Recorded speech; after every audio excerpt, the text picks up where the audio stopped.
We're going to kick off with an interesting presentation from Nick Askew, founder and director of Conservation Careers. And he's going to take us in an hour through the Conservation Career Advice presentation, where he will share his insights and experiences about for young people and for old, whoever is interested to start a career in conservation. Welcome, Nick. It's good to see you and to hear you. I will stop the screen sharing from this computer, and you can take the floor whenever you're ready. Okay. Thank you, Nick, from one Nick to another. And welcome, everyone. Welcome to this next session in this exciting week that you got planned this week. My name's Nick Askew, as you just heard, from Conservation Careers, and I'm really delighted to be talking to you all today. First of all, I hope you're all safe and well during these slightly crazy COVID times that we're having. And it's great to be talking today. And first, what I want to do before we kind of dive into the topic of the talk, as you just heard, it's more specifically than conservation careers advice, as you might have seen advertised. We're going to talk specifically about how to get a conservation job and walk through some of the kind of key principles about how to work in conservation, how to secure a conservation job as a professional paid conservationist. But before I kind of give you a session overview and kind of dive into the detail, I just want to kind of give you a quick overview about me, really, and Conservation Careers, you know, who's talking to you and where we're coming from. So I've been working as a professional conservationist for nearly 20 years. I might not look old enough, but I just am. And I've been working here in the UK, where I'm currently based, but also internationally across all the kind of main sectors, all the main employer types. So the academic, the public, the private, the charity, and the enterprise sectors. And my career's, I guess, taken me from the meadows of the Lower Derwent Valley here in the UK near York to living out in the Pacific for a few years and dozens of countries in between. And during that time and during my career, like many professional conservationists, I've been asked the question, how do I get a conservation job? You know, and 7 years ago, before I started Conservation Careers, I felt there should be much better training, support, and guidance really to help people like you who are thinking about dedicating your working lives to conserving or studying, you know, different wildlife, different species, and helping to kind of to make this little precious planet of ours a better place. And that's why I founded Conservation Careers. That's why we were created, to answer that question: how do I get a conservation job, and help people like you to speed up your career planning and get hired quicker. Okay. So why would anyone want to work in conservation? Really, there's a few main reasons. You might want to work in conservation because you want to enjoy a really rewarding, exciting career. You know, I want you to wake up.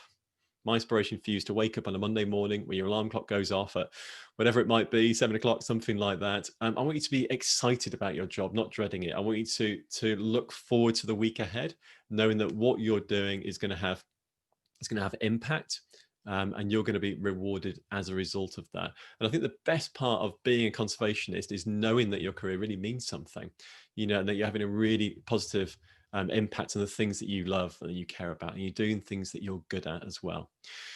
Now, in order to build Conservation Careers, my team and I, we've interviewed over 500 professional conservationists, many more than that now. We've asked them about their career stories. They've shared their advice, their tips, warts and all, okay, in order to help you guys to get hired more quickly. And these have included podcasts and interviews with Director Generals of the WWF, RSPB, Zoological Society of London, ZSL, IUCN, and so many more. You know, they're all there on the website if you want to go and have a look or have a listen, and they're full of good advice. We've also reviewed and shared nearly 30,000 conservation jobs from across the planet, and helped to refine hundreds of CVs, resumes, cover letters, and help loads of people to get hired as a result. And through this process, we've been constantly trying to systematize and understand, in order to answer that question, you know, how do I get a conservation job, providing a clear route, a clear path into conservation that clearly wasn't there. And a few years ago, we cracked the code, I'm delighted to say. So, and I'm going to talk through some of the principles of that today. So briefly, who's Conservation Careers, and then we'll dive into the topic today. Okay. So we are here to help you to secure work in wildlife conservation. What we're not here to do is to glorify conservation as this perfect job that everybody should do. Okay, that we want you to find the right job for you, essentially. What we are here to do is to provide accurate, effective, and holistic support that gets you hired quicker. And we do this through three main ways, really. The first way is through training. So as a result of all the conversations and the career planning and the career coaching that we've done, we've built a training course called the Conservation Career Kickstarter, which helps you get clear about your career choices, helps you to get experience, get hired more quickly. We also help with opportunities. So we manage the world's biggest conservation job board. We list about 8,000 or 9,000 conservation jobs and volunteer and internships and courses each year on the site. And that's still very much the tip of the iceberg. And I'll talk about that in a minute. It's a big industry. It's a diverse professional industry that provides opportunities for many people. And then we also, so training and opportunities. The third one is support. So we've published, hundreds of career stories and podcasts and interviews. I've already talked about that. We also provide one-to-one support if people need help with things like CVs or resumes or whatever. Okay, we can do that too. So that's who we are. That's me. That's who's talking to you. Let's dive into the topic. Let me see if I can share my screen with you guys. You should be able to see slide 1 on your screen now, hopefully. And let's move on. So what we're going to do today is we're going to talk about how to get a conservation job. Okay, and the 4 things we're going to cover over the next hour or so, just under an hour now. Firstly is how the golden rule, the single golden rule that makes all the difference in order to get hired, for how to get a conservation job. And I'll talk about what that is and why that's important at the beginning. The second one we're going to cover is the 6 mistakes really to avoid in your job hunt, particularly in your conservation job hunt, but I think you'll find them valuable also for other aspects or other career options you might be considering right now. Then we're going to talk about top 10 questions. So things that we get asked all the time at Conservation Careers. We wanted to kind of work through them, okay, and answer them for you here today. And then finally, there might be many questions that you might want to ask as a result of that. So we've allocated some time at the end for a Q&A, okay? So when you're listening to this, if you have questions, store them up and we'll have a Q&A at the end, okay? Well, I'll do my best to answer as many as I can. So first up, let's talk in the first section then about the single golden rule for how to get a conservation job. What might it be? What might it be? Just take a second to think about what that might be. So what single thing will make all the difference between success and failure for starting your career as a wildlife conservationist or as a professional ecologist or something related? Or indeed switching your career into conservation. Perhaps you're, doing something unrelated right now, but you want to switch your career in, okay, and pivot, into conservation or something that's related. What single thing do you think might make all the difference? Maybe you're thinking it's volunteering.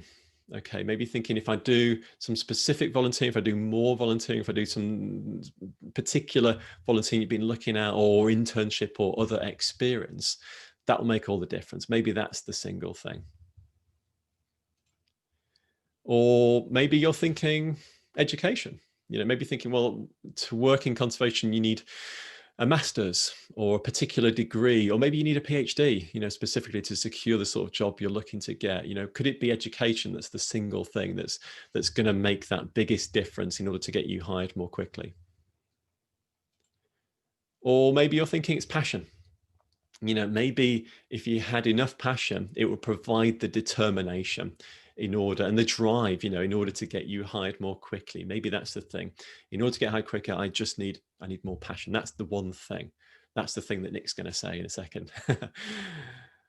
Well, although all of the above can help, certainly, in the right context, and I'll talk about, when and how those things might be, the biggest single thing that we see that really makes a difference and significantly improves your chances of getting hired is to specialize, okay?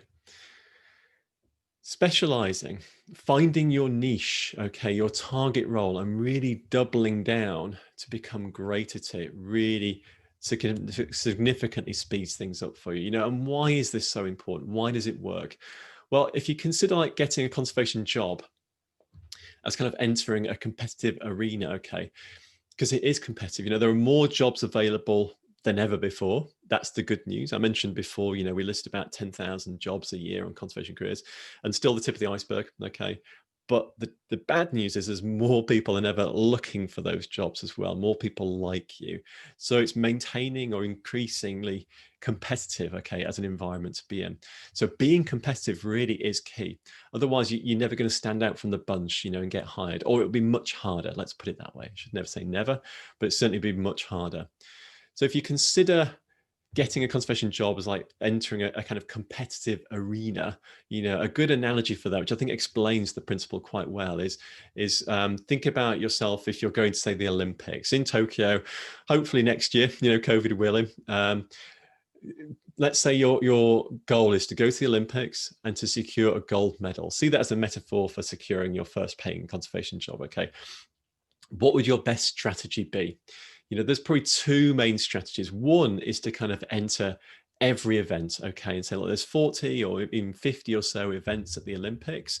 You know, if I enter all of them, you know, that gives yourself 40 or 50 chances of a gold medal, and therefore you're bound to pick one up because you've got so many chances of winning something, right? The problem with this is that you're always going to be up against someone who's found the right event, you know, staying with the Olympics for now, that suits them down to the ground, suits their personality, it suits their body type, okay, their interest, their aptitude, and they're specialized on it, okay, because they found the right event for them and become really good at it, doubling down, okay, becoming super employable as a result. And you can sort of see, here's the kind of British Olympic team from a few years ago. They've all chosen events that is right for them. And if you go and compete up against any one of them individually, having not trained specifically for that and being a generalist, the chances are they're going to outcompete you every time, okay? So specializing really helps. Let's kind of stick with the metaphor for now, because I think it's really important to kind of to drive this home a little bit. So for instance, you know, Michael Phelps, you know, he's the most successful and most decorated Olympian of all time. He's got 28 medals so far, and he holds the all-time record for the most Olympic gold medals of any Olympian. And yet, and why is this event good for him? And why is it quite hard to compete against him? Well, beyond all the training and all the dedication that he's put into becoming a great swimmer, he's also just physically well adapted, you know, for his chosen event. You can see he's got a very long body, a very long torso that helps him to kind of drive through the water more quickly. He's got a very wide wingspan. You can see there on screen. Again, it's all about speed and leverage through the water. Huge hands like flippers. Okay, so he's really chosen the right sport for him from the very beginning. He chose a sport that clearly suits his body type, that therefore he's quite good at naturally anyway, and then really worked hard to become absolutely the best in the world at that chosen event. Another example is Sir Chris Hoy here from the UK. He's an 11 times world champion, 6 times Olympic champion at cycling. Okay, he's obviously, you know, one of the world's best cyclists, and look at those legs. He's chosen an event that he loves doing, that he's good at doing, and talk about doubling down. He's sort of doubled the size of his legs through his training and his preparation to become a gold medalist. I mean, do you think Phelps would win a gold medal on a bike, or Hoy in the pool? No, these guys have found events, trained for them, become really good at, and therefore very hard to compete against. Now, a problem we see in the conservation job hunt quite regularly, particularly around career switchers and career starters, if you're one of those two brackets, is that you spread yourselves almost too thin when applying for jobs. We hear people all the time saying things like, I've put in 5 or 50 or 100 applications and I haven't got an interview yet. Okay. And chances are, one of the problems you're facing there is you're applying for too many different types of jobs and you're not specializing enough. Okay. If you stay as a generalist, firing out applications quicker than oozes out of Arnie's machine gun, then often you'll be up against people who have specialized and become really competitive and really employable for their chosen role. Okay, so that's super important. Let's look at it from just another couple of angles to really understand the context and why we're kind of laying this down as a kind of important principle. There's a concept in gardening called right plant, right place, okay, which means plants thrive when put under different conditions. So you need to know, some plants like direct sun, some like, shelter and shade. Some like, water and moisture, some like dry conditions, some like, acid or alkaline soils, some like it hot, some like it cold, so on and so forth. Okay. And if you find the right conditions for your plant, it will thrive, it will flourish. And it's the same in your career. Okay. If you understand yourself really well, you can then understand where within your career options you're going to flourish, and you're going to find happiness, okay, and you're going to find impact, and therefore you're going to be competitive and employable. Couple of other ways, final ways of thinking about this that I think are quite useful. Very briefly, there's a great book, it'll be on the rack behind me somewhere, called The Big Leap, where he talks about people working under different zones of influence, okay? And you can see them on screen here, hopefully. So there's a zone of competence, okay? Well, let's start with a zone of incompetence, bottom left.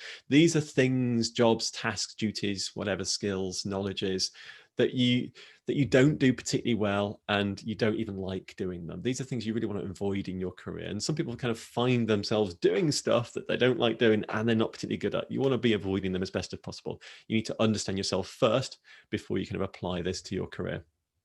Then there's a zone of competence, bottom right there. You can do these things, but you don't really like doing them, and someone else can do them better than you.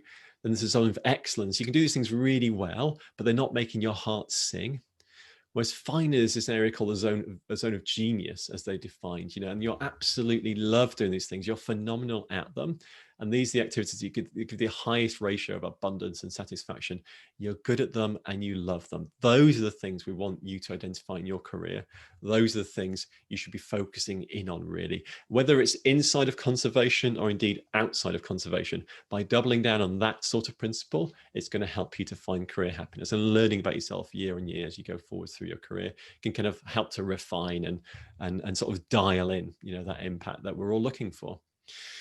Final analogy, then, I think something you've probably heard of, probably many times actually, is ikigai. This Japanese principle about career happiness, about combining all these things. And I think this diagram kind of shows this really nicely.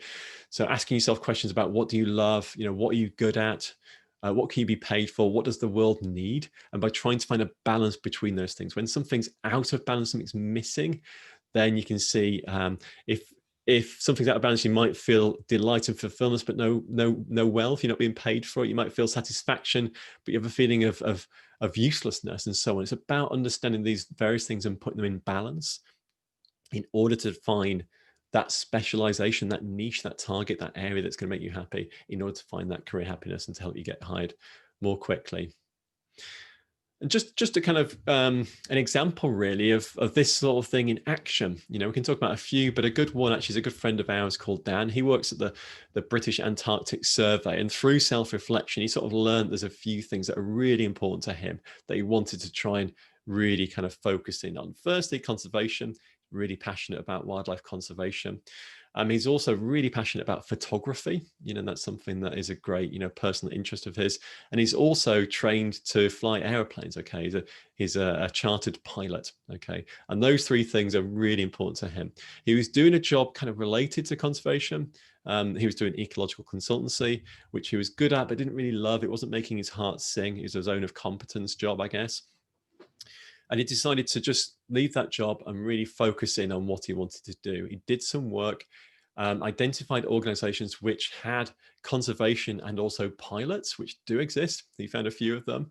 And then he secured this job with the British Antarctic Survey that he does now. And what he's doing is piloting planes down in the Antarctic and elsewhere whenever they get kind of chartered to go and do their work, and taking photographs from the planes to help provide data for the scientists who are kind of studying the species and also the geology, of that frozen continent. And it's a good example of someone really finding their sweet spot. Okay, now not everyone can find that perfect sweet spot, but I think it's good to have that direction and that role and that clarity in mind to help you to have the best chance of kind of career happiness.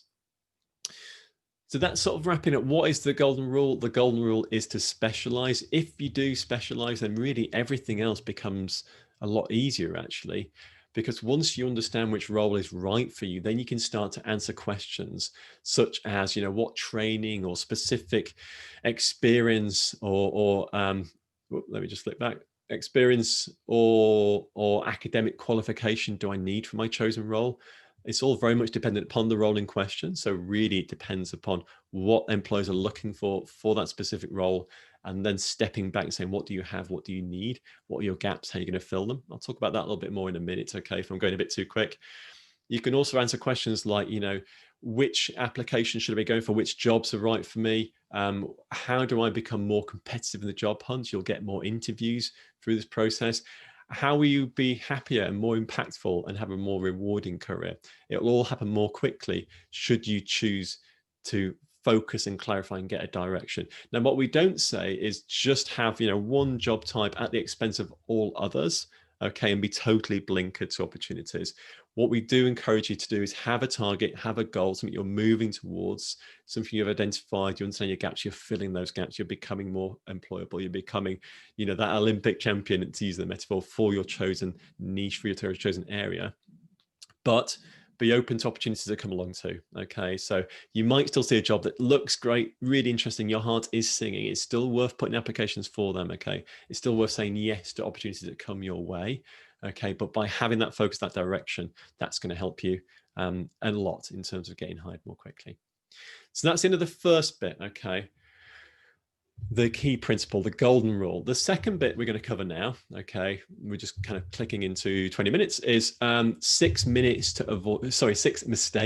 to avoid in your conservation job hunt. So what are the things that we've helped people through to avoid? So we've helped, thousands of people at Conservation Careers. We've seen the same mistakes time and time again. And what we thought would be really useful is to kind of run through some of the key mistakes and to discuss how to avoid them, because there's some preconceptions out there that might be wrong. Okay, and we just want to kind of just level things off and kind of set them straight here in the middle of this plenary. Okay, so first up, mistake number one. Okay, I think the biggest mistake really that a lot of people bring to conservation is thinking that it's all about the kind of studying the big charismatic species, the sharks, the turtles, the lions, the owls, as is me, and so on and so forth. And of course those jobs exist, and of course they're important and they're exciting too.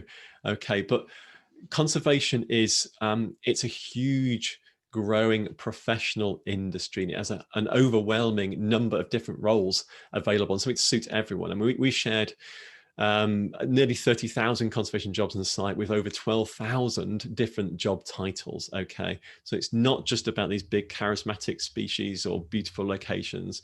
The vast majority of conservationists work inside, behind desks, and are not scientists or even scientifically trained. Okay, they are people like, program managers and fundraisers and communicators and website designers and ecotourism operators and much more, and there really is a role to suit everyone and every job type. The challenge really is to, how do you identify and secure it? How do you find that niche? And if you need help, we can help you through all that if you are struggling. But yeah, don't make the mistake of thinking it's just one of these few roles. And in a minute, I'll talk about some of the wider roles too, but it's a much bigger industry than you may realize. Number two, second mistake, which we see people make, is spending, hundreds and hundreds of hours, and possibly thousands and thousands of pounds, euros, dollars, whatever it is, in order to get experienced. Okay, now experience is incredibly valuable. Okay, in terms of your career development and progression, it provides evidence to employers of your competency for a job in question. So really important for that. It's also a great way to network, to meet people doing the sorts of jobs you're interested in doing, and those connections, those contacts, those making of friends, okay, can really help you, provide you opportunities and connect you to other opportunities too. It also helps you to kind of try before you buy a little bit. We're talking about, trying to find your niche and specializing. What a great way of just exploring is through doing experiences. So through doing volunteering or doing internships or something related to that, and there's lots of opportunities out there. But the mistake we're identifying here really is thinking that it's the more the merrier, okay? And just through getting lots and lots of volunteering or internship experiences, and particularly that aren't very focused on your niche or on your role in question. Okay, the key thing here to take away is getting the right experience is so important. Okay, and that really does, again, depend upon your target job. So at that point, having understood this is the job I'm looking for, I think this is right, I've got some experience of it, I've explored this, I've shortlisted down, this is who I am, this seems right to me, I'm excited by this, I've got all these things employers are looking for, but there's some stuff I still need. Some of that stuff might be best filled, okay, with a volunteer and internship, but try and focus in on the ones that are going to literally develop the things that you're most interested in, that aren't too broad, but are quite focused and specialized. At that point, you can provide great evidence to employers that you can do the job in hand, and you fill some specific skill set that's going to kind of drive you forwards. The other thing to remember also is you don't need to spend money on volunteer and internships. Yes, Conservation Careers and other sites, will list, paid opportunities that aren't, they're not particularly cheap. If you want to go and have a training experience over 6 months in South Africa, there's a significant cost associated with that. Okay. But you don't need to. Okay. There are lots of volunteer and internships out there that have no cost associated with them. There are also lots of opportunities that actually have a salary or a wage associated with them that pay you. And we have lists on the site of these things too. Now, if you want to kind of know about more, we have stuff on the site about that. We also ran a webinar recently you can find on our site about how to find and secure paid or no fee internships. Okay, so there's lots of opportunities there. So don't think you need loads and loads and loads. Focusing on the right ones. Don't think you need to spend lots and lots of money. You can actually get them free or even paid. Okay, those opportunities exist. And they're on our site if you need them. Okay, mistake number 3. It's a mistake to think that there aren't many jobs available out there. Okay, now I've mentioned a few times, and I won't labor the point too much, but there are lots of jobs out there. 30,000 conservation jobs so far on our site, 10,000 a year is still the tip of the iceberg. Okay, and there's plenty more out there. Why do people think there aren't many jobs out there? I think it's because employers within the sector are often small charities and they don't have big budgets for advertising, so their jobs don't get widely spread across all the regular job portals, if you like, because they're not paying to kind of list them on our site. And therefore, you're only seeing the tip of the iceberg. So you need to be very good at either focusing in on the specific employers that you're interested in and following their job opportunities. Or sites like Conservation Careers, what we do is we don't wait for employers to pay. We go out and find all the best jobs we can find on the market every single day and bring them onto our site to kind of make it one place, one-stop shop for all. So there's lots more jobs available than you think are out there is the key message. Okay, mistake number 4 is thinking that if you put in enough applications, you'll get an interview. And that's wrong, really. I think, playing the numbers game like that doesn't really guarantee success. Now, as we mentioned in the first bit of the talk today, you'll know why this is a mistake to avoid, because you put in applications, really quickly and kind of firing them out. Okay, chances are you're making a mistake. One is you're not spending enough time on each application to ensure it's perfectly suited to the job in hand. That's really important. Okay. And secondly, you're probably not very focused and you're applying for lots of different job types across lots of different roles. Okay. Either way, there's nearly always going to be someone who's, who's putting in better applications, who has more focused background for the specific role in hand. So to avoid this, find your niche. Okay, the one's going to make you happy and impactful and competitive, and ensure you have solid evidence of what employers are looking for, and then spend time on really crafting and creating quality applications, CVs, cover letters, resumes, application forms. Okay. We've got a detailed guide on how to do this. There's no time for it today. It's on our website for free. It's also on Amazon for free. Okay, if you put conservation jobs into Amazon, you'll find our free ebook. And we walk you through a step-by-step process about how to apply for a conservation job, okay, in order to secure that interview, in order to impress an employer and showcase how well suited you are to that particular role in question. Don't make this mistake. Use the guide, follow the guide. It's totally free and it really does help. Now, related to that is mistake number 5, which is really about reusing your CV or your cover letter or your resume, many times. Every application really needs to be carefully crafted and bespoke or tailored, to the specific role in question. This really means reshaping your CV each time to ensure it's the best possible fit for the criteria. Now, put yourself in the kind of roles of an employer. What they do is they have their list of criteria, essential and desirable. When applications come in, often what they're doing is saying, does this application fit exactly what we were looking for? If your application is not being very well structured, it's not very clear how you align to what they're looking for, chances are you're not going to get shortlisted. You need to make their job as easy as possible. Okay. And again, our free guide will help you to achieve that. Okay, but really you've got to double down and make it really specific. So I don't see, you don't have to start from scratch every single time. We know that's really painful. No one enjoys applications. We get that. But you really do need to spend enough time to reshape and remold and make it specific to the job in hand. Okay, so don't reuse them every time. Okay, really remold and reshape and bespoke applications. That is the way to do it. Okay. Okay, and then the final mistake then, mistake number 6, is thinking that you need to have, you know, a PhD or you need to have a master's in order to work in conservation. Now, yes, conservationists are a clever bunch, okay?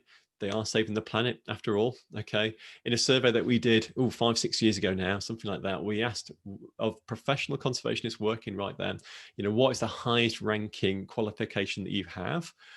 19% have PhDs, 42% had postgraduates and masters, 34% had undergraduates, so on. Okay, so basically the summary was about 61%, so, you know, 6 out of 10 professional conservationists had a master's degree or higher. Okay, so they're a clever bunch. Okay, they're a well-trained bunch. However, the truth is, the education you need really depends on the role that you're targeting. Okay, and this is something obviously we've talked about a few times now. So some jobs have higher entry-level requirements than others. Jobs like science and research, you know, typically want a master's and then a PhD.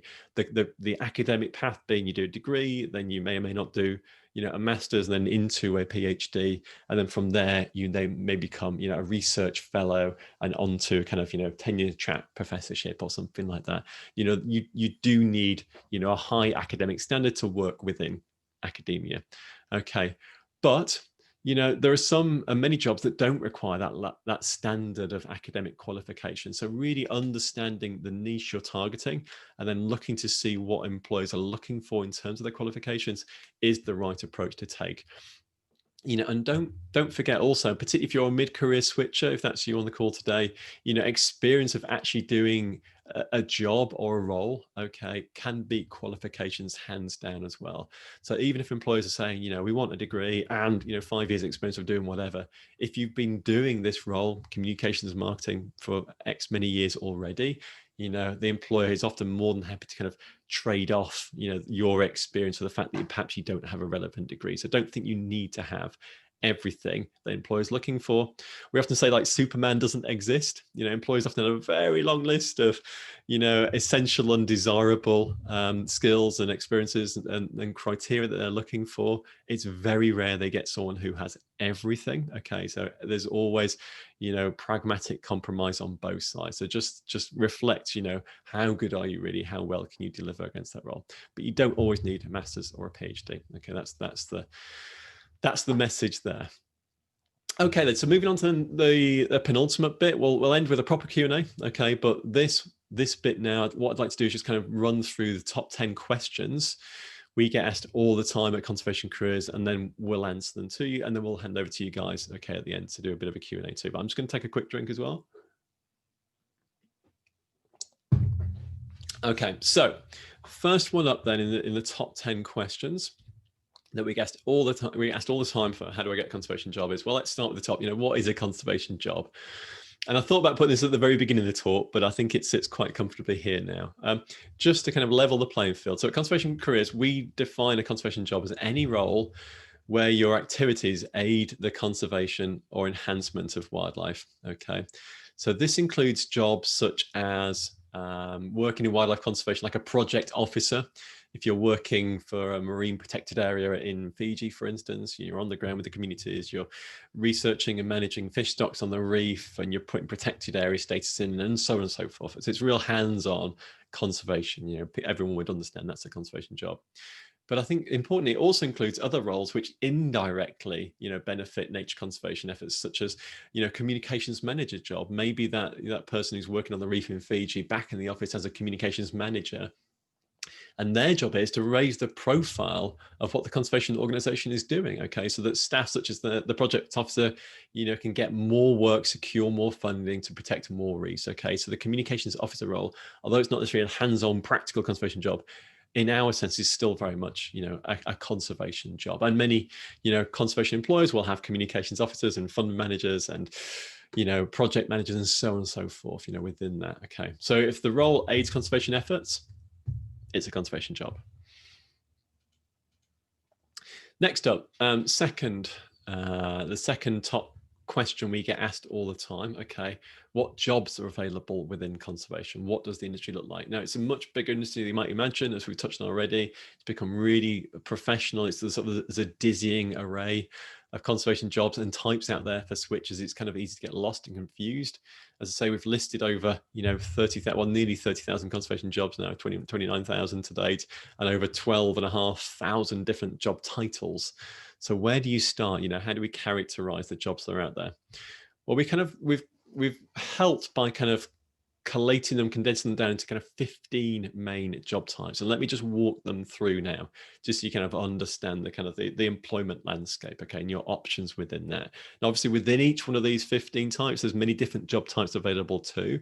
So this is still the kind of higher level pillar, but I think it helps you just to kind of navigate your options. Okay, so number one is animal. This is all in alphabetical order, so it's not necessarily best and worst or first and last. Okay, so number one, alphabetical, is animal welfare. So these are jobs which are about caring for animals, often associated with rehabilitation centers, or it might be zoos and places like that. Okay, there's lots of jobs within animal welfare where you help, where that actually helps and benefits conservation efforts ultimately as a result.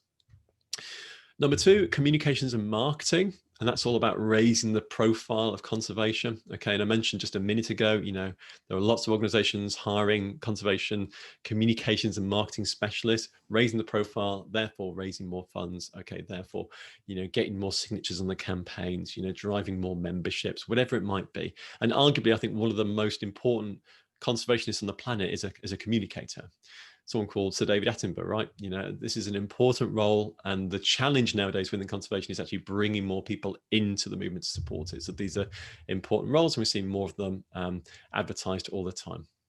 The third one is community-based conservation. Okay, so it's really helping to put, people to be at the part of the solution. This is in developing and developed countries implemented in different ways. So in a developing country, you'd often be working with local community stakeholders who perhaps own that reef in Fiji or own that forest in the Philippines or whatever it might be, working alongside them to identify the problems that they're facing, as people who rely upon that landscape, and also then the biodiversity and the wildlife that's found there. How do you work with communities to identify the problems, to find and innovate solutions, alternative livelihoods, whatever they might be, new income streams that support the people and also support the wildlife you're seeking to protect? An interesting area, and something which is really, again, showing increasing options, particularly for those who are interested in working overseas in that sort of environment. At home, it's more about working with local community groups. That might be volunteer groups, it might be school groups as well, other things like that on local reserve, getting people involved, okay, to be part of conservation. The third one that we characterize is countryside management, warden rangers. So working at particular sites. This is a site-based role, a nature reserve, whatever it might be, a Ramsar site, something like that, and helping to conserve, protect, enhance the wildlife, the species, the populations, the habitats that are found within those ecosystems. Very practical, hands-on roles. That's about getting your hands dirty, okay? Fifth up, ecotourism. Okay, so helping people to experience the natural world through travel.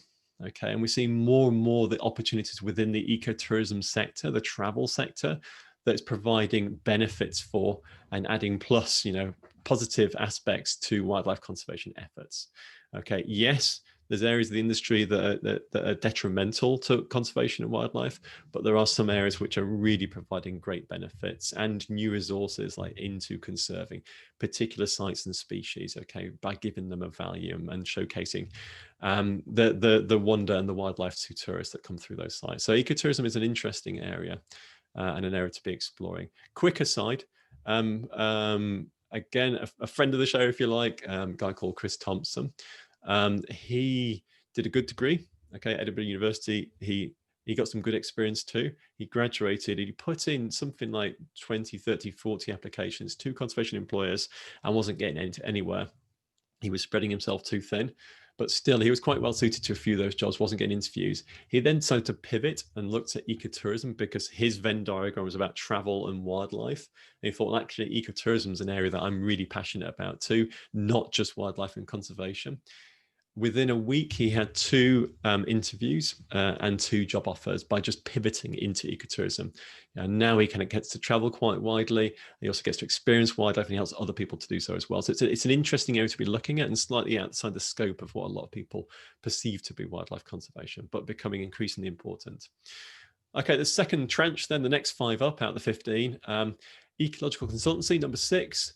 So that is helping developers to develop within ecologically sensitive bounds. Okay, so often, if a site is going to be developed, let's say there's like a car park or a barn is going to be redeveloped, or there's a wind farm be put up, ecological consultants are needed to come to the site to see what is protected in terms of the species or the habitats at that site according to the law of the land, and then to work with the developer to either avoid or mitigate those impacts. Okay, and again, a big employer of graduates gets you out in the field, trains you up, gets you well paid as well, okay, and gets you kind of good survey experience, because you can often transfer as well. Something I did myself back in the day, and an interesting area to be looking at.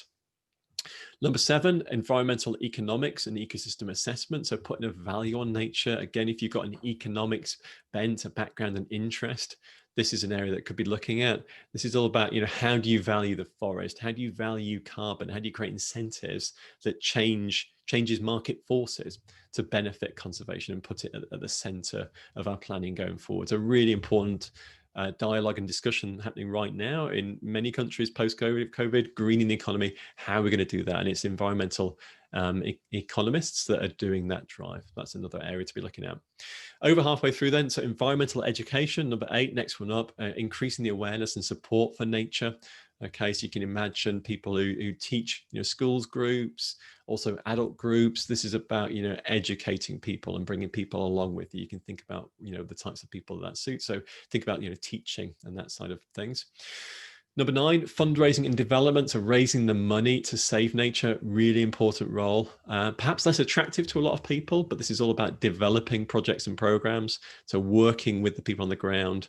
That project officer in Fiji who's working on the site, they need money to develop their project. As the fundraiser, you work with them, you develop the project together, then you go off and secure the funding. So that might be to an institutional donor with a proposal. It might even be a campaign, something on Kickstarter. It might be a public drive for donations or something like that. But fundraising development is a really important area. If you're good at it, you're very employable as well, and relatively well paid. Interesting area to be looking at. Last up on this one then, mapping and GIS, geographic information systems. Probably many of you that's very familiar to you. Putting nature on the map. Again, as we've got more drones and satellite data and more information than ever before, we need to manage that is kind of geo-referenced. Then people who are skilled at analyzing those geo-referenced data points, are really needed within the conservation sector. And it's kind of a specific skill set in its own right, which is why we kind of highlight it like that. The final 5 then, marine conservation, so putting the blue planet, protecting the blue planet, sorry. So really that is a sector in itself, marine conservation. We have a resource on the site, we explain it in more detail, that lots of different job types sit within that. In fact, almost all job types sit within marine conservation, but there are also specific jobs just for marine conservationists too. So if you're really interested in protecting the oceans and the seas, there's a big popular burgeoning area of the sector that's worth looking at. Next up, photography and filmmaking, storytelling for change. Okay, so, capturing images and films to portray your story. Again, going back to David Attenborough and the sorts of things he does, it's quicker and easier than ever before to reach big international audiences online through this. So it's an area that you could be looking at. Policy and advocacy, so saving wildlife through the law. We're employing more lawyers and people with that sort of background than ever before, but more people who understand policy and can influence policy and put pressure on governments to follow the change that's needed. Program project management, okay. A program being a collection of projects, so very similar roles, similar skills. Saving the planet one project at a time. And then finally, science and research, really. So answering the key questions to tackle biodiversity loss. So understanding what are the issues that we're facing, what are the key questions, how are we going to answer them using the scientific method in order to do so. So that's hopefully giving you a bit of context of the different jobs that are out there. Again, we have more details on the site. If you want to go further, you'll find details and descriptions of what it's like to do the jobs and, what are the entry-level requirements for jobs too. But hopefully that's enough to kind of give you a bit of an overview. On number 3 then, which conservation job is right for you? So we talked before about finding your niche. You know why that is. That where do you start? How do you find a job that's right for you? So in order to find your ideal job, we really encourage you to just start with yourself, okay? Start by analyzing, what do you love doing? What are you good at doing? Where do you want to be 5 years from now? In what context do you thrive? Do you like being outside or inside, using your head or your hands, and so on and so forth? And we can teach you through this. We have a training course called the Conservation Career Kickstarter. And we spend the first third of the course just doing self-reflection exercises and really unpicking who are you and understanding your career compass. That's the place to start. Understand you, and then understand the sector, the job types. You can then put them together with confidence. Okay, so that's how you find the right job for you. Super quick, I recognize, but that's the place to go. Number 4, do you need a master's in order to switch careers into conservation? And we talked about this in the earlier bit. Really, whether you need a master's or not depends upon your chosen job type. Okay, so understand the niche that you want, that you're focusing on, then look at entry level requirements and see if a master's are relevant, or similar is actually looked at for by employers. And remember, Superman doesn't always exist. Okay, but allied to that, remember, conservationists are a clever bunch. Okay, so if you're interested in doing a master's, it's something you want to do, so as a personal thing, it looks like employers really value it, then we'd encourage you to do so. That's a great place to be. Number 5, rattling through these quite quickly, I want to leave a bit of time for Q&A. As a career switcher, so if you're doing something related, do you need to start again? Okay, so there is 2 ways of switching careers, probably more, but the 2 main ways is, one is you transfer your current role into conservation. So let's say you'd been working at Virgin Media doing marketing, you can do marketing for WWF or someone else. You can transfer your skills and experiences. In fact, they're very much sought after by conservation employees. So you can switch across, you can kind of bridge across directly. There's another way, which is you basically start again. I've been doing marketing for Virgin Media. I hate that. I want to go off and, study elephants in Africa, whatever it might be. That would be very much kind of, lowering down and starting building up from the bottom up, because a lot of your experiences to date might not be relevant for that chosen job. So it depends on which type of switch you want to do. And then finally, the other way is you can see on screen here, like stepping stones. So understanding where your niche is, where you want to be, understanding where you are now, and then kind of stepping across to it. Okay. So again, finding those stepping stones and moving close to your target will help to kind of speed up that transition. So really understanding the type of switcher is really going to answer that question. And we have more resources on our site about that. Number 6, what skills are employers looking for? These are the kind of top skills when we analyze the job descriptions that employers are looking for. And again, a lot of these are going to be, really familiar to you. So communications, expressing ideas clearly and confidently, speech and writing, project management, teamwork, working confidently within a group, time management. So managing your time effectively, prioritizing tasks, working to deadlines. Chances are if you've done any work to date at all, in fact, even just within your studies, quite a lot of these are going to be quite familiar to you. And if you have good evidence of achieving against them, this is something that employers are particularly looking for. These are the kind of softer skills, the transferable skills. Okay. Number 7, how much can I earn as a conservationist? Now, you don't work in conservation to get rich. Okay, and if you're currently working in the private sector, the likelihood is you'll probably take a significant cut to work in conservation. But that said, you're not going to be on the breadline either, and you'll be working in a rewarding career, knowing that your time is being well spent, protecting species and habitats, and that you're helping to protect those things that you care about. However, if money is a constraint, then some conservation jobs do pay more than others. So jobs such as ecotourism, consultancy, environmental economics, fundraising and developing pay more than others, and also working within the private sector. Again, consultancy being the best example there, with charity sector pay tending to be the lowest. So it depends upon which job it is you're looking for, and we can kind of help to paint a picture as to where you might sit within that. Number 8, nearly finished then. Number 8, do I need to volunteer or intern? Now, we've talked about this already a little bit. It's a great way to get hands-on experience, test drive your job, network with other professionals as well. But they do come at a price in terms of time and money if you choose to take that route. So really stand back, understanding the niche that's right for you, understanding what gaps you need to fill in order to become employable will help you to find the right experience for you and help to determine whether you need to do some volunteer or internship. Okay, so really standing back and using it as a way to explore your options as well. To find that niche is a good way of doing it, but don't think you just need to do lots and lots and lots of different types. Use it strategically. Okay, penultimate one, why am I not getting interviews? We hear this a lot. I've put in so many applications and not had any interviews yet, and the causes are often threefold. Firstly, poor quality. Okay, so you've got everything an employer needs, but you're struggling to craft high quality applications to stand out from the crowd. So really need to work on the quality, spend more time, follow our free guide, and that will help to raise the standard. A lot of applications are poor quality. So, chances are you might not be putting in as good applications as you think you are. The second one will be overreaching. Okay, so you're not quite employable, you're not quite good enough, to be honest. There's some things you need to address. Understand those things and addressing them is going to help you there. Or under focused, we talked about this a few times now. You're just putting in too many applications for too many different job types. Okay, and perhaps reusing your CV as a result. Job hunting is a job in itself, and it must be done well. So if you're not getting interviews, ask yourself, which error might you be making? Okay, so before we go to the Q&A, people ask, where can I get help? And we're here to help. Conservation Careers, we have, as I've mentioned a few times, we have 10,000 jobs, volunteers, internships, and courses on our site every year. So if you want to come in and have a look, we have super cheap membership schemes that help people to access all that information. We can do application, interview, and coaching. And if you want to go really deep and do our training course, something we're really proud of, the Conservation Career Kickstarter. It's an online course, video modules with a workbook too that walks you through all this, helps you to find your niche, helps you to identify the gaps, helps you to secure the right experience and fill those gaps and put in good applications and interviews. We're very happy to kind of offer you guys a discount, EWS33 at checkout. We'll get you 33% off. If you went to our website /kick, you can find out more there. Okay, so that's the full talk. I think we have just about 10 minutes left, which is perfect timing.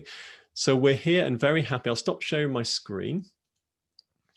Okay, I'm very happy to answer any questions you might have. Now you can see at the bottom of your screen, probably there's two things here. There's chat and Q&A. I'm going to keep my eye on the Q&A box. If you've got a question, if you can type the question into the Q&A, and the rule I'd ask is just keep it within one sentence. Okay, so keep it super, super short. Okay, and if you see questions there you'd like answered as well, feel free to upvote them. And I'll focus on the ones at the top first. Okay, the ones with the most votes. But I can see there's 3 questions there already. So what I'll do is I'll dive in, have a look at those. And if you want to also ask some questions, you're very welcome to do so. And we'll answer them up to the end. Hopefully, we'll see how we go. So Julia, hi Julia, how are you doing? Oh, sorry, Julie has just been voted up to the top. I'll come back to you in a minute, Julia. Sorry, Julia Ramsar. Oh, it's you again. Sorry. Yep. What are the top soft skills for a conservationist in your opinion? So actually, so we mentioned that a minute ago. Let me go back to my slides. I'll do my screen share if I can, super quick. Is that going to work? Yep. Okay, let me go back to the top soft skills were, here we go. So communication, project management, fundraising, teamwork, analyzing, time management, and using your initiative. Now, these are kind of the bigger broad skills, but if you kind of have experience of doing these things, this is what a lot of different employers are looking for. Particularly project management is a good one, particularly communications and fundraising are good ones too. But this gives you kind of a good starting point there. So hope that answered your question. Okay, let me unshare that one. Thank you for your question. I'm only seeing one question at the moment. Okay, so yeah, you've answered one and dismissed one. Okay, fine. So Timothy Sung, as a social science undergraduate, what are the avenues with regards to breaking into conservation with more natural science oriented jobs, i.e. ecology and wildlife monitoring? Would a master's in a natural science oriented subject likely be necessary? So that very much kind of comes down to what are employers looking for your chosen job. And as we sort of painted the picture there a minute ago, so it's a big sector, there's lots of different jobs. So I would encourage you to kind of really try and understand what your target job is going to be. Okay, it sounds like you've got some ideas already, and it sounds like you're interested in ecology and perhaps wildlife monitoring. That's great. But within that, what are you going to be doing? Are you going to be doing science and research? Like, what's the role you will play? Are you going to be creating and managing projects? Are you going to be fundraising or communicating around projects? Are you going to be educating people about, wildlife monitoring? What might it be? By refining down and focusing in on that, then you can unpick, you can actually analyze. This is a really good process, actually. So if you already have that clarity, great. If you don't, then again, we can work through that with you. But once you have that clarity, then what we encourage people to do is go off and find half a dozen, so sort of 6 entry-level examples of your chosen job type, okay? And then review and collate and review what employers are looking for. So what are the essentials and what the desirables in terms of the recurring things. And within that, it'll tell you, well, what are the experiences, what are the qualifications, what are the particular knowledges, or what are the particular skills that employers are looking for? Because you're bound to have quite a few of them already, Timothy, I would think. Okay, but there'll be some things that you need to fill. So that will tell you whether you need a particularly, a related master's or something like that. Or it might tell actually you've already got quite a lot of what they're already looking for, but there's some particular things you need to fill. And perhaps you don't need to go back to uni to do those things. Perhaps you can get them in another way. So again, standing back, reflecting, finding, exploring, but refining down to sort of a niche, a particular area within ecology or wildlife monitoring is going to give you a best chance of then understanding what employers are looking for. And then you can answer that question, much more specifically. I hope that helps. Thank you very much for your question, Timothy. I really appreciate that. So 5 more minutes and a few more questions. Looks about right. Dahlia, I hope I got your name right. Apologies if I haven't. How do I find an exact topic and field which is really yours to seek your career at? Yeah, that's a whole day session in itself, but that's the perfect question to be asking. Thank you very much. So 2 bits to that, and I've touched on this already. Let me just reinforce it. The first one is understanding the industry, the job types. So we've given you a whistle-stop tour of that already. Okay, so 15 job types just to give you an overview, and there's more on the website. I can kind of point you to those resources too if you need it. Okay. Yeah, so I'm just trying to read the question still. The other bit is understanding yourself. Okay, so we have a bunch of questions that we do through our Conservation Career Kickstarter course, which is designed for you to understand yourself and to create what we call a career compass.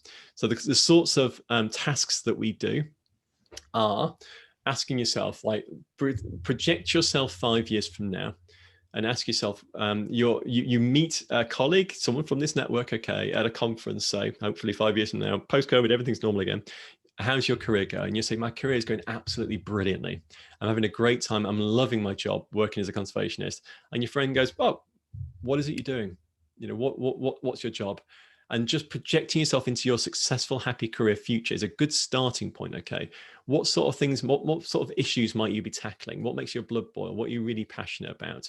Is it marine? Is it plastics? Is it slugs? Is it owls? What are the things that you support?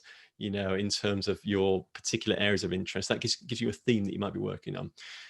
Within what context do you thrive? So do you like working outside or inside, on your own, in groups? Again, we can help you to unpick the differences between all those things, because this applies then to some jobs more than others. Another kind of quick route, which is quite interesting, I'll do a couple more, but another quick route is to ask yourself, identify, let's say, well, 5 or 6 is quite good. So 5 or 6 moments in your life, and it can be in your life, not just your career. So it can be in your education, it can be in your hobbies as well, it can be your interest, but also, within your work and your life so far. Identify moments where you've been in a state of flow. Okay, now what is flow? Flow is when time passes, okay, and you don't realize it's been an hour rather than 5 minutes or whatever. It's been 6 hours and it only feels like a short period of time. So time's gone really quickly. You've really enjoyed doing that activity. At the end of it, although you might be physically tired, you might have been digging a ditch all day long, but you just feel like emotionally invigorated. You feel fun, full of energy, okay, as a result of this activity. And you want to do it again the next day really quickly. It was so much fun, okay? So time passed. You felt energized, even if you're physically tired, and you want to do it again. These are moments of flow, and everyone has different moments of flow for different reasons. By capturing specific moments, so I was, on the edge of this reed bed watching this barn owl, and therefore whatever, by capturing 6 moments that are really specific and looking across them, and asking yourself, what are the particular things, the recurring patterns? Am I always outside? Am I always with people? Okay, is it always related to my interaction with wildlife? Is it always because I'm analyzing something? Is it always because I'm drawing or doing something else? Like, what are the activities? What within, what context are you in? You're outside, inside, on your own, all that sort of stuff. Look for the recurring patterns, the recurring themes. Those things tell you an awful lot about yourself. So if you learn that you're always outside and you're always with groups, those are the moments of flow, those are the things you want to bring into your career, then you really need to be thinking about identifying careers and jobs that give you and provide those moments of flow, because they're going to make you happy, they're going to make you impactful, they're going to make you competitive. Okay, so it's a kind of a shortcut to it. But again, I'd need a lot more time to answer that for you, but it's a really, really good question. Sorry, thank you very much. And I reckon we've got 2 more minutes. I can see 2 questions here. You got an interview, how do I score the job? Oh, okay, right. So your question is, you've got an interview, how do you know whether it's right for you or not? Another big question, Juliet, thank you. The way to do it would be, well, look at exactly what the duties are going to be day in, day out. Okay, so you obviously you've got what the employer's looking for. Okay, so requirements off the table, they've offered you a job. Now you're looking at the duties day in, day out. Okay, this is what's not, what you're going to be doing day in, day out. Look at each one individually. They're often in the job description. Okay, and then reflect against them. You know, how excited do you feel, 1 to 5? Okay, and how is it providing for what you need? Now we talk about needs in terms of, you know, does it provide good training? Does it provide good pay? Does it provide flexibility for what you want? There's lots of different aspects of a job. Okay, and we have a process for how to do that. I haven't got time to talk about that now, unfortunately. But looking at the duties is really going to help you. And now, as a shortcut, I'd say listen to your heart. If you feel excited by this thing, then there's a high likelihood it's right for you. But it's also very easy to be blinded by an opportunity and actually not reflect properly, and for it not to be, you know, quite right for you. So do that. Okay, I think we might be about time up. There is one more question here. Nick or others, feel free to kind of jump in and say, right, that's the end of it, but I'll try and answer this last one if I can. So Orsolia, I'm really sorry if I said your name wrong, I really am. So how easy it's to get research-like positions outside of academia? Are there positions like this? And if so, where? How easy? It depends how good you are, personally, how well suited and competitive you are. Do they exist? Yes, they exist. So a lot of kind of science and research jobs, as you're suggesting, are based within academia, but there are all the other employers, all the other employer types. So government, my wife works as a scientist for the government here in the UK. Okay, so government do employ, I mean, I'm in the UK, but in other governments we employ science and research trained people also. Charities, often a lot of the bigger charities, the international NGOs, but the significant charities will have teams of scientists and researchers working particularly on particular things. So I used to work for BirdLife International. They have a whole science team publishing papers, doing research, looking at the threats and status of different bird species around the world, so on and so forth. So governments and charities are also big employers, and charities being the biggest employer across the sector as a whole. So look at the kind of the larger charities, okay, and also look at government institutions. Business, less so. Enterprise, less so. So those would be the three: academia, government, and charity. Okay, I think that is my time up. Thank you everyone for joining. I hope you enjoyed the session. If you want to find out more, I say come to our website. We're here to help you. Happy to help. But enjoy the rest of this wonderful kind of conference that you've got going on right now. Thank you, guys. Thank you, Nick. Thanks for a great presentation, inspiring as always, and hopefully the questions and answers have helped some of our followers on social media as well. Thank you, and we'll stay in touch. Thank you. Take care, everyone. Thank you, Nick. Thank you, everyone else.